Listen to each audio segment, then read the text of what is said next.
Саламатсыздар ма? Сіздермен бірге заңгер Тоқжан. Ескертусіз оқ ату баяндамасын оқуды жалғастырамыз. Мемлекет тарапынан оңалту және кешірім сұрау бөлімі. Билік осы уақытқа дейін 1 жыл 5 ай болған оқиға туралы не болғаны, кім кінәлі, кім билікті басып алуды ұйымдастырғысы келгені туралы ақпарат бермегенін айта кету керек. Қайтыс болғандардың толық тізімі әлі жарияланған жоқ. Билік жұртшылық пен құқық қорғаушылардың көптеген өтініштеріне жауап бермейді. Бұл жағдайда қоғамның ақпарат алуға құқығы жоқ екенін көрсетеді. Сондай-ақ қаңтардағы оқиғалар мәселесі бойынша биліктің қоғаммен тиімді байланысы жоқ екені анық. Сонымен қатар жоғарыда келтірілген аңыздардан басқа саясаттанушылардан, қоғам қайраткерлерінен және журналистерден болған оқиғалардың әртүрлі нұсқалары үнемі пайда бола береді. Олардың арасында Млечин, Қайғылы қаңтар, Президент Тоқаев және сабақ алу, Көлекеев, Қаңтар оқиғалары, Ақорда үшін күрес атты кітаптары шығарылды. Және Алматы телеарнасы 5 сериялы Қайғылы қаңтар фильмін түсірді. Сондай-ақ Қаңтар оқиғасының 1 жылдығына орай танымал Азаттық, Власть KZ, Орда KZ басылымдарында үлкен бағдарламалар шығарылды. Біз білетіндей, жақында Алматыда осы оқиғалар туралы көркем фильм түсірілді.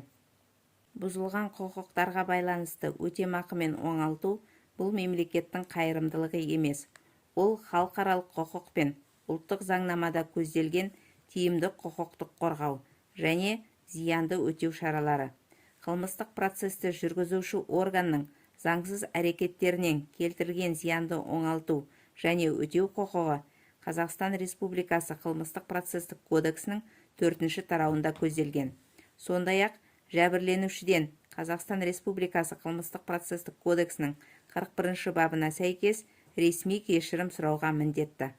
Қылмыс құрамының немесе қылмыс оқиғасының болмауына байланысты қылмыстық іс жүргізуді тоқтату туралы қаулы қабылдаған немесе соттың ақтау үкімі шығарылған кез келген заңсыз қылмыстық жауаптылыққа тартылған, ұсталған, күдікті немесе айыпталушының моральдық және материалдық зиянды өндіруге құқығы бар. Өкінішке орай, құқық қорғаушылардың қолдауымен жәбірленушілер Алматы, Семей, Астана, Талдықорған қалаларының азаматтық соттарына берген 54 бірдей талаптарына 50 бас тарту алынды, немесе олар әртүрлі негіздер бойынша қайтарылды. Тек 4 талап арыз қаралып, Қаңтар трагедиясында жәбірленуші бейбіт қатысушыларға сот 2-ден 4 миллион теңгеге дейінгі моральдық зиянды төлеуге қаулы етті. Тағы да 4 бейбіт қатысушылар Абдусаттаров, Есенғазы, Есмұрзаев және Қажғалиевке үкімет Алматы қаласы прокуратурасының арнайы прокурорлар басқармасы бастығының атынан заңсыз қылмыстық қудалау және келтірілген залал үшін ресми кешірім сұрады. Сонымен қатар зорлық-зомбылыққа, ұйымдасқан топтарға және билікті басып алу әрекеттеріне ешқандай қатысы жоқ, бірақ заңсыз қылмыстық қудалауға ұшыраған бейбіт қатысушылары мүлікке, банктік шоттарға тыйым салу түріндегі проблемаларға тап болып отыр. Олар нотариаттық қызметтерді және тағы басқаларды пайдалана алмайды. Бұл ұсталғаннан және қылмыстық қудалау басталғаннан кейін оларға қойылған шектеулерге байланысты болып отыр. Осы уақытқа дейін жұмысынан айырылған жәбірленушілердің туыстары құқықтарын қалпына келтірген жоқ. Оларға несие беруден бас тартылды.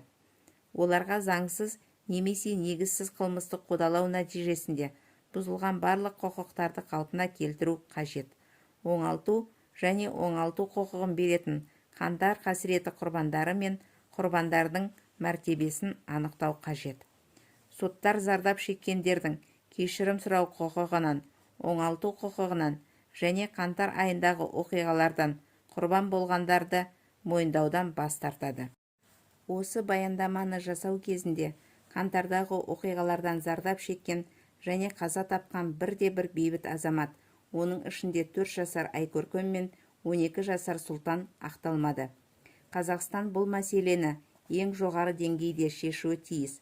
және құқық қорғаушылар мен азаматтық белсенділердің пікірінше 2022 жылғы қаңтар оқиғаларының бейбіт қатысушылары мен құрбандарын оңалту туралы заң қабылдануы тиіс. Назарларыңызға рахмет. Жалғасы бар. Аман сау болыңыздар.